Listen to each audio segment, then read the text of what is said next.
Bien souvent, on confond émotion et vérité. C'est-à-dire que ce que tu ressens est réel, mais ce que tu ressens n'est pas toujours vrai. Donc une émotion n'est pas un fait, c'est une réaction automatique. Pourquoi? Parce qu'elle se déclenche quand ton cerveau perçoit une menace et souvent à partir d'une expérience passée que tu as déjà vécue. Donc tu vois, c'est pas forcément à partir de la réalité du moment. Je te donne un exemple. Quelqu'un ne répond pas à ton message ou à ton SMS, donc ton émotion monte, tu vois. C'est une grosse angoisse, tu vois, donc tu le ressens physiquement, mais ton mental, lui, conclut je ne compte pas pour cette personne, je suis rejeté, elle ne m'aime pas, etc. Mais en fait, la vérité, t'en sais rien. La personne, elle est peut-être occupée, peut-être qu'elle est fatiguée, peut-être qu'elle est absente, peut-être qu'elle est en rendez-vous, peut-être que voilà, c'était pas le bon moment. Mais ton cerveau émotionnel, il a décidé à ta place. Je te donne un autre exemple. Un proche te fait une remarque. Tu ressens de la colère, tu vois, donc ça monte, ça va pas du tout. Tu vois, donc tu as le rythme cardiaque qui monte, etc. Tu commences à transpirer. Tu te dis, il m'attaque, il ne me respecte pas. Mais la vérité, c'est peut-être qu'il est maladroit, d'accord?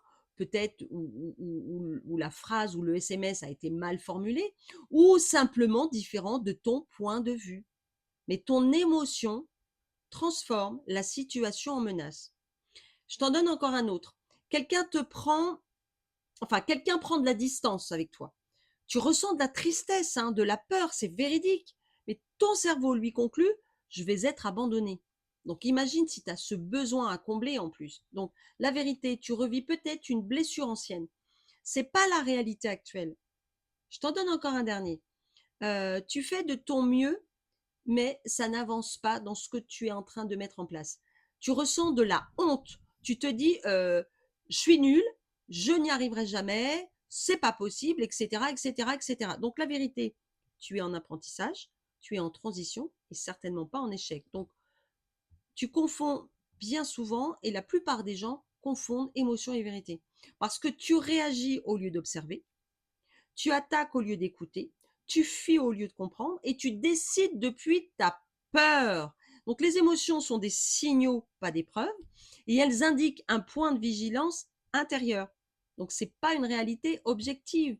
Donc la maturité émotionnelle, tu vois, et surtout quand tu travailles dessus, parce que l'esprit est un muscle, commence quand je ressens, donc je fais une pause. Je ressens, donc j'observe. Je ressens, mais je ne conclus pas. Et ce n'est pas nier ce que tu ressens, c'est arrêter de laisser ton cerveau primitif diriger ta vie. Parce que tant que tu confonds émotion et vérité, tu vis en réaction. Et vivre en réaction, c'est vivre sous l'influence de tes blessures.